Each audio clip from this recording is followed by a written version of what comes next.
Welcome back mga kaltap. Ito na naman po ang inyong lingkod, si Mr. Destiny. At magbibigay tayo ng pinakamagandang update po ngayon sa social media. Ito yung pinaka-latest na naman mga kaltap na pag-uusapan po natin. About nga po kay Alden Richards at siyempre kay Maine Polkerson. Unahin po muna natin kay Mengay.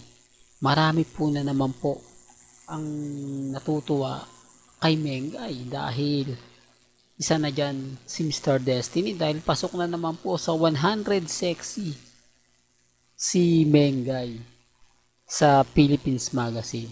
Nakakatuwa naman po at nakakataba ng puso na kahit sinasabi nilang hindi kagandahan si Mengay, yung mga bumabatikos po sa kanya na wala naman daw ganito ganyan, napapasama pa rin po. Hindi po ba? Yung mabanggit lang yung pangalan mo, nasasama isang malaking achievement na nga po yun. Hindi po ba? Yung pa kaya na ikaw pa po mismo ang makasama. Kaya nga sabi ko sa inyo mga kalab, may mga bagay-bagay nga po na dito nyo lang po malalaman at makukuha sa channel ni Mr. Destiny. Sa dami po kasi ngayon ng bumabatikos. Sa dami po kasi ngayon ng mga taong nagre-react at nagko-komento pabor na pabor nga po kina Alden Richards at kay Maine Polkerson. Sabi ko nga po sa inyo, dito lang po sa channel ni Mr. Destiny, marami po kayong maiintindihan, marami po kayong malalaman na hindi nyo po masyadong naiintindihan pagdating po sa social media. Kaya nga sabi ko, kumbaga maging matatag lang, maging kampante, hayaan nyo lang po yung mga iba na mag-react. Kasi pabor na pabor nga po sa atin Tahimik ngayon si Alden, namamayagpag ang pangalan ni Mengay. Ang ibig kong sabihin namamayagpag, talagang mararamdaman mo o ramdam mo yung presensya. Ramdam mo yung lakas ng fandom. Kasi ang pinag-uusapan natin si Maine Hindi po ba 10 years anniversary nga po ni Mengay sa showbiz? Yung June 19, na kung saan sa ayaw man po at sa gusto ng mga Maine fanatics, Alden fanatics, nababanggit po si si Alden.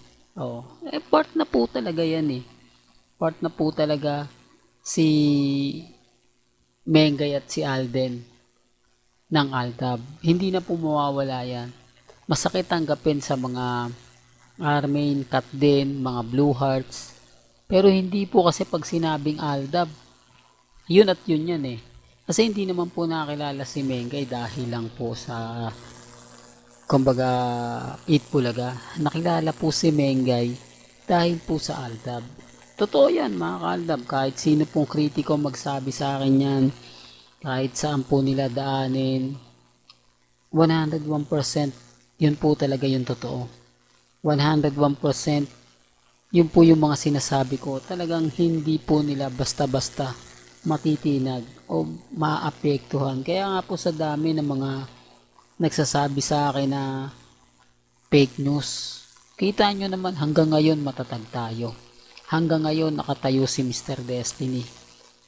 Gaya po niya si Alden Richards, hindi po ba? Pansin nyo, tahimik siya. Gayong si Mengay pinag-uusapan. Tapos, ang mga posts pa ni Alden Richards masyadong matipid. Hindi niya talaga ina-update na parang talaga hindi siya nagpaparamdam. Hindi po ba? Kaya nga sabi ko sa inyo mga ka-Aldab, relax lang po kayo. Maging kampante, maging matatag. Sa dami ng mga makukuha nyong impormasyon dito po sa channel ni Mr. Destiny, sa dami po ng mga update na talaga naman pong dito nyo lang po mapapakinggan at mapapanood. Kaya nga sabi ko sa mga mamis ngayon, sa mga titas, sa mga senior, maging relax lang kayo. Antayin nyo yung mga video message na ilalabas ni na Alden at ni Mengay. Pabor na naman sa Aldab Nation. Dito marami na naman magbibigti sa puno ng kamatis. Marami na naman ang magre-react.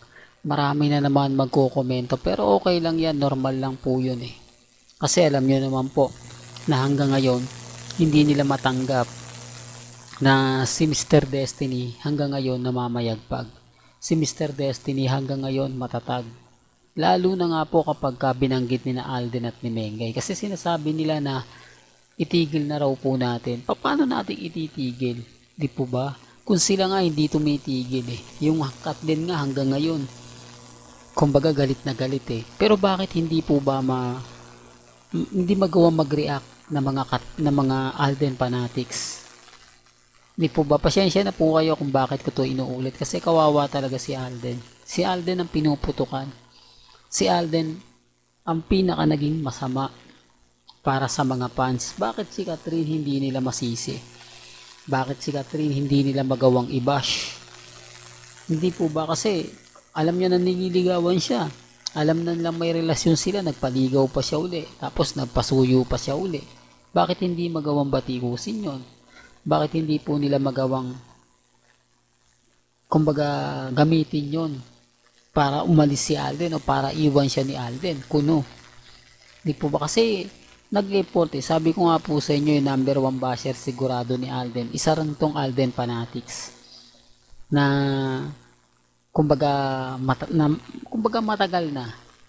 Kasi kung Aldab yan, ako, makakaldab.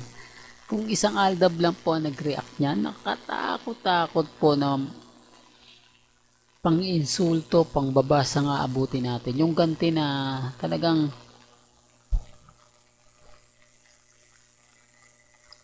hindi mo kakayanin.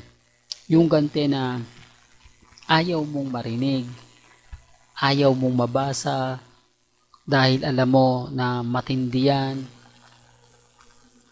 talagang papasakitan ka niyan, talagang yung mga sasabihin niyan hindi maganda, hindi ka aya-aya, yung tipong ganon, yung tipong lahat ng kumbaga sabihin natin, ipaliwanag natin, talagang ibabash lang po tayo, talagang magre-react lang po sila ng gusto. Hindi po ba? Sinasabi ko lang po ito mga kaaldab para lang po malinaw, para lang po sa mga taong kumbaga nagsasabi ng ganito, nagsasabi ng ganyan. Sabi ko nga po sa inyo, dito lang po kayo sa channel ni Mr. Destiny. Kung makakuha tayo ng mga update galing po kay Alden Richards, kay Mengay, agad-agad kong ibabato sa inyo yan. Agad-agad kong ibibigay sa inyo. Lalo na po ngayon, nararamdaman po natin yung presensya ng Aldab. Kasi sabi ko nga po sa inyo, hindi naman po tayo magiging updated kung hindi rin naman po tayo binibigyan nila Mengay at ni Alden Richards ng mga kani-kanilang impormasyon. Hindi po ba? Walang ganito na lang po ang ating latest updates. Kaya kung gusto nyo pa po ng pinaka-latest at sariwang update, abay tumutok lang po kayo dito po sa channel ni Mr. Destiny para updated po kayo sa mga bago at sa mga latest na i-upload po natin maya-maya lang. Hanggang sa muli, salamat po sa panonood at pakikinig.